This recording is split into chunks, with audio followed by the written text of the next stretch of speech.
Hi guys, welcome back. Welcome back to the channel. This is my mental health diary with Sherelle. And today I just really want to do an episode about giving ourselves the self-love that we give other people. I've seen this a lot and I don't say much on it, but I've pretty much been that girl. I've been that person who has gone through giving my self-love to other people, but I couldn't give it to myself. I think a lot of times we are looking at other people to give us something that we cannot give ourselves. We don't love ourselves, we don't put ourselves first. We want the next person to do that. So, as I told you guys in the previous episode, that I struggle with codependency. So, in all my past relationships, I was pulling from every man I dated to get something that I could not give myself. I didn't love myself. I had low self esteem. I didn't care about myself. I hated everything about myself. And I think a lot of men knew that. And so, because was searching for love and searching for acceptance and somebody to validate me, I would cling to men to give me something that I could not give myself.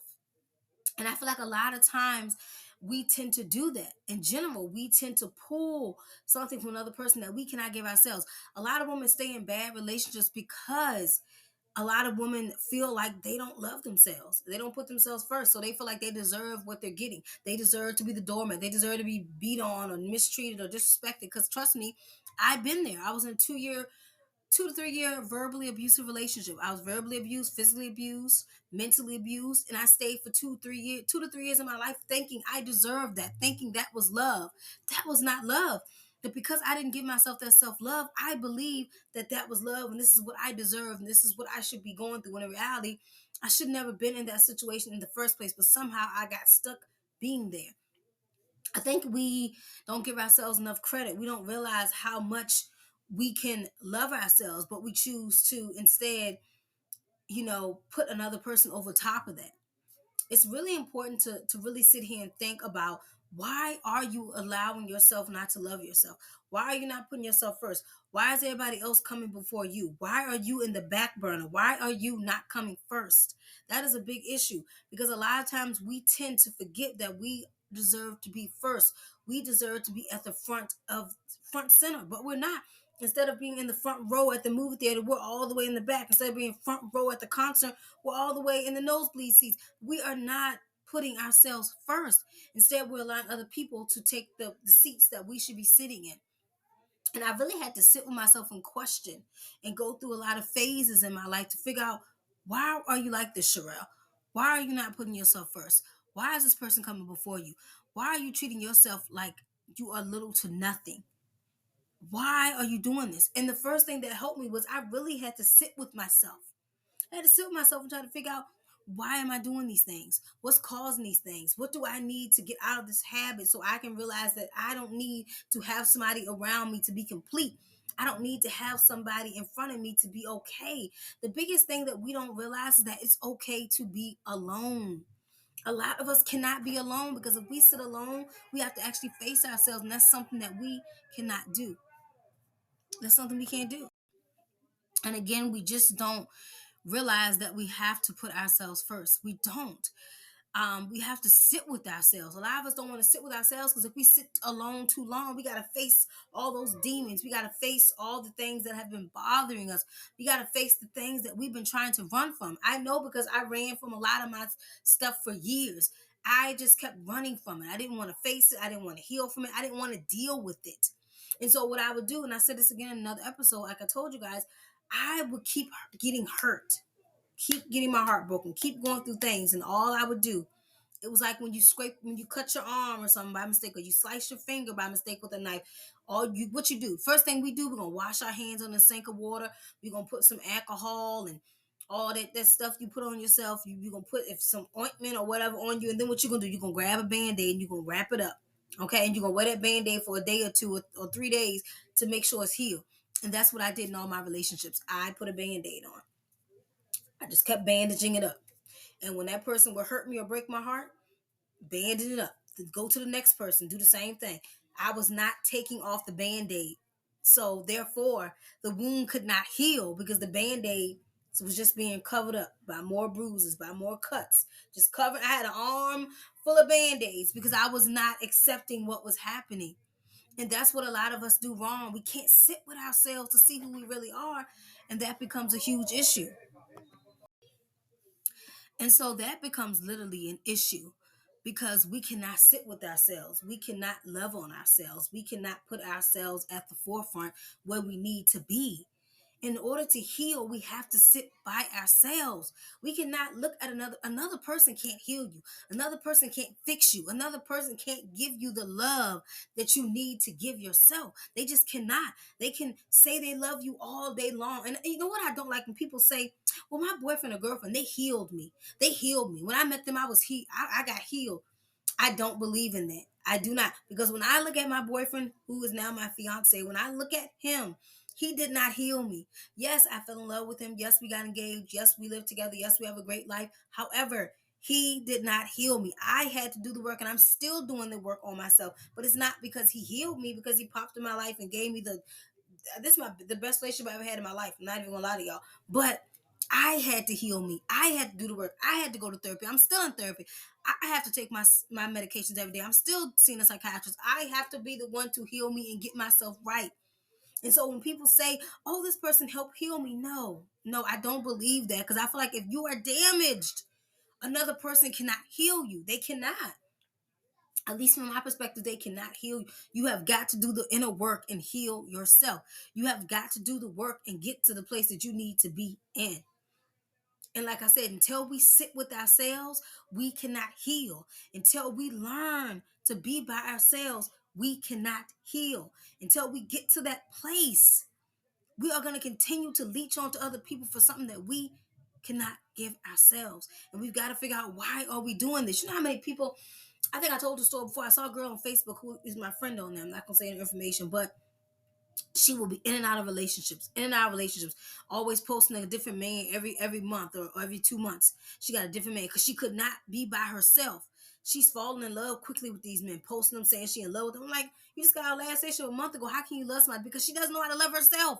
She can't love herself, so she has to leech from these men to get something she don't have. That's the sad part. Does she probably know that?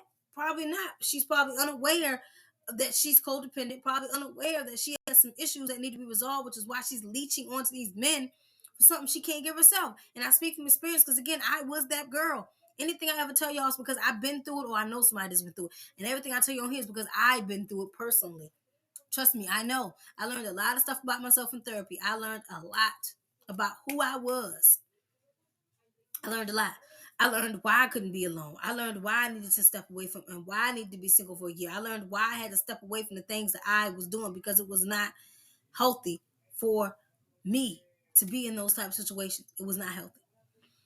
And a lot of people will never get that. I see so many women. Yes, I'm speaking to the women because I feel like a lot of us are so broken down. A lot of us don't have, well, I'm just saying, some of us don't have fathers in their lives. I was blessed to have my parents. My parents have been married for almost 36 years now.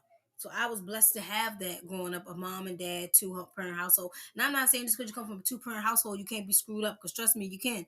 But what I'm saying is, a lot of people are looking for something that they don't have. Some girls date men because they want looking for a father figure. They do. Some girls would say what a man treats them bad because they don't have love at home in their house. The mom doesn't is not there. The mom could be on drugs. The dad could be out in the streets. The dad could be in jail. So because they don't have that love at home, they're out there looking for it in a man.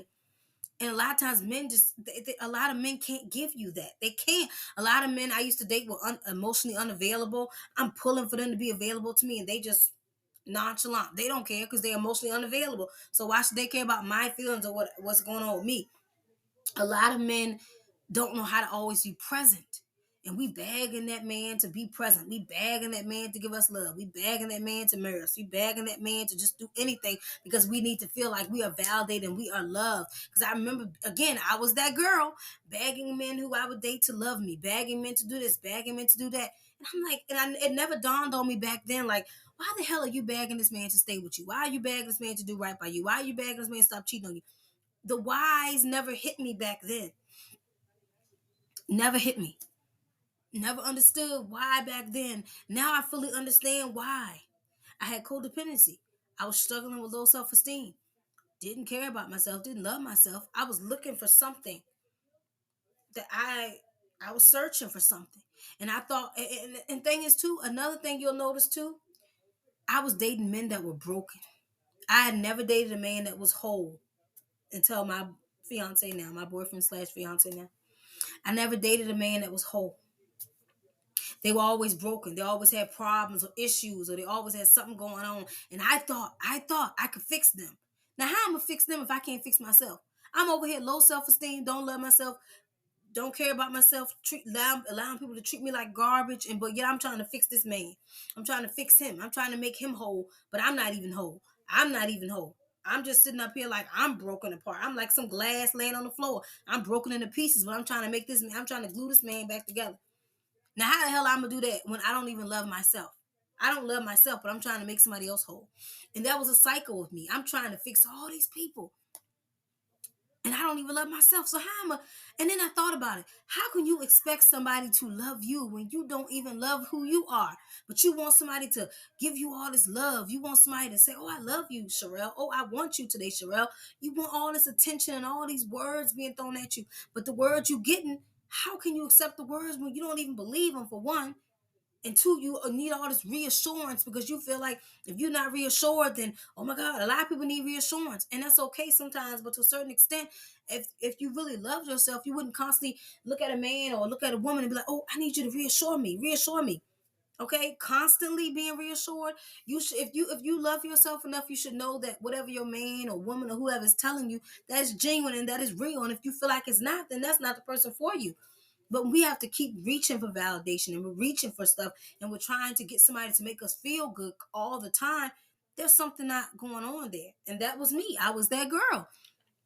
I'm reaching, trying to fix people. Had a therapist tell me once, Sherelle, you can't fix nobody. She said, you're not a therapist. You're not this. You don't have no degree. How you trying to fix these men and you can't even fix yourself? She was very blunt about it.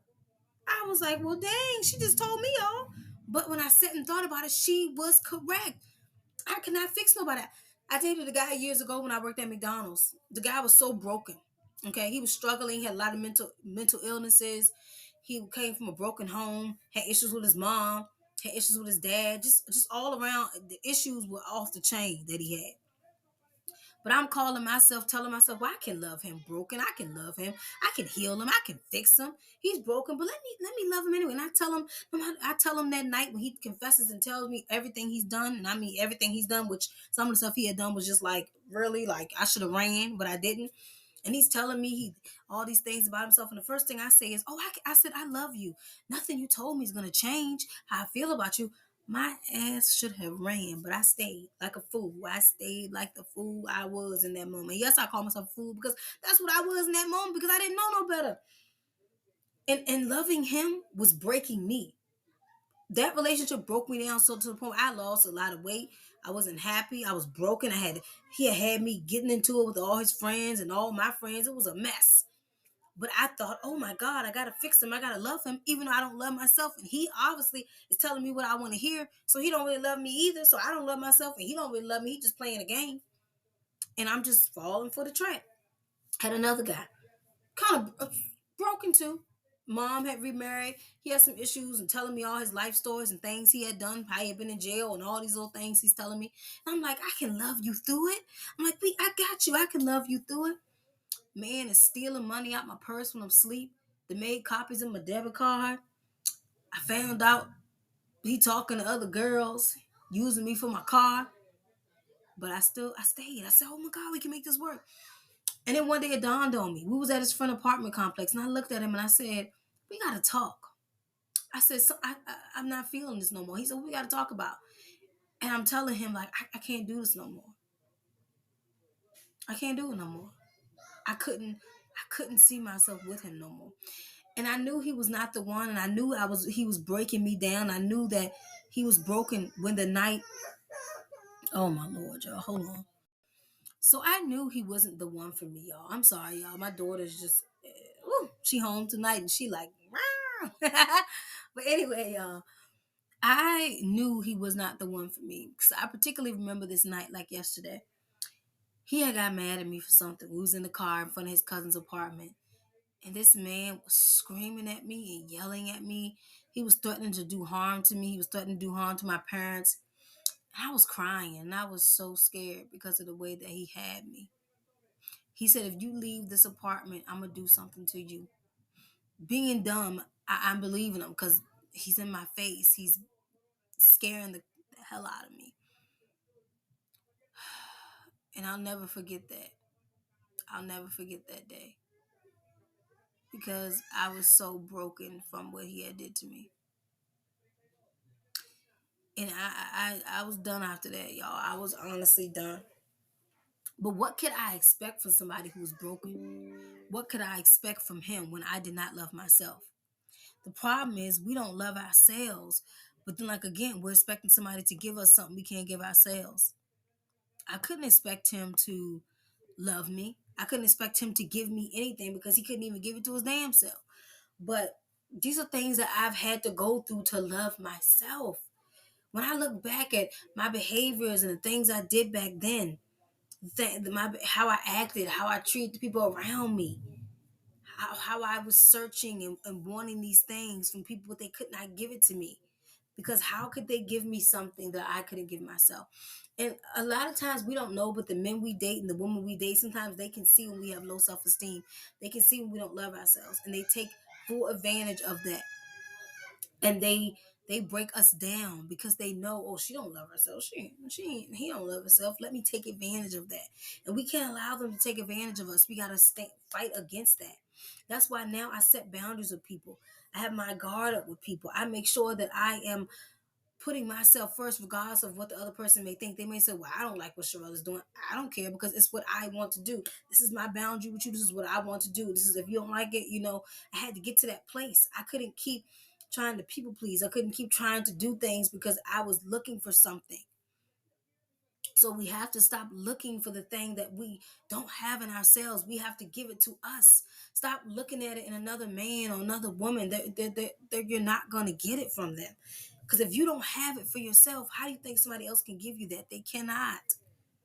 And you have to really search deep within you to figure out what is causing you to feel this way. What is causing you to be in this situation? Did you have trauma growing up?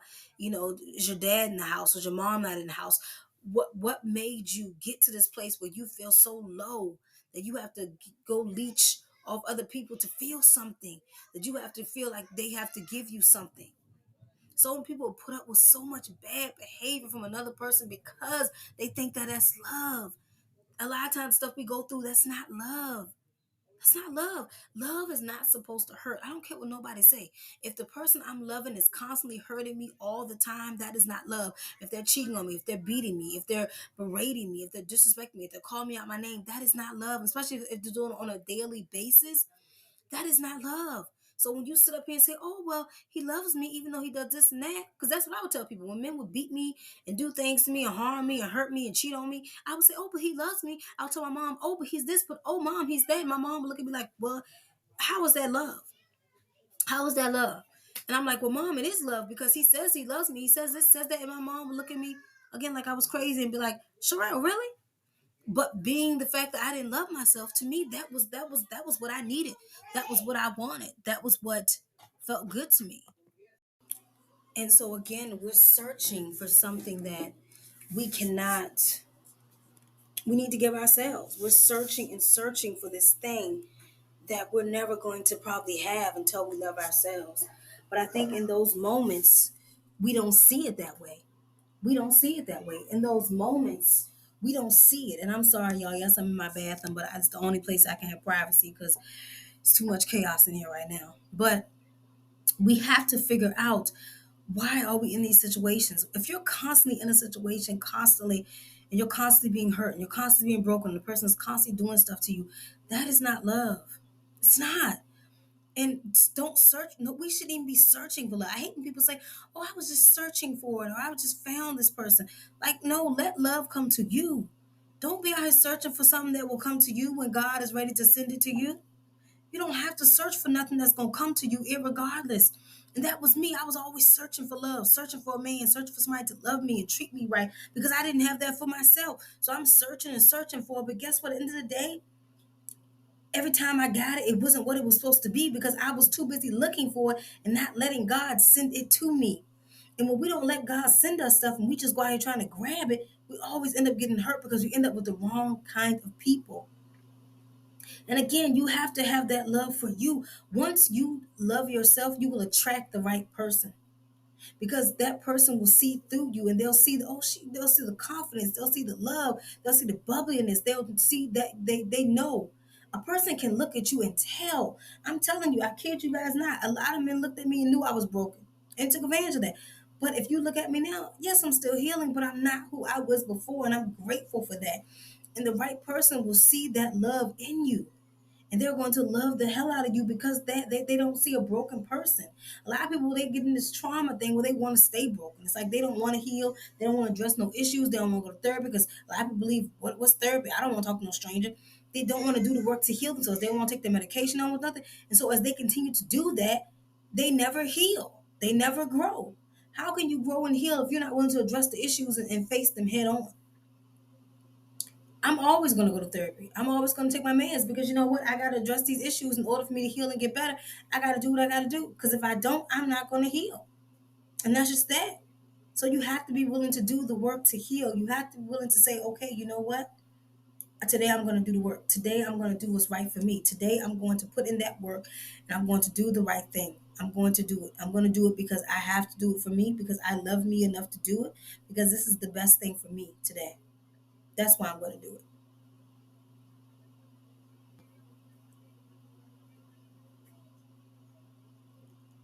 Oh, man. How the hell my screen just automatically freeze? Oh.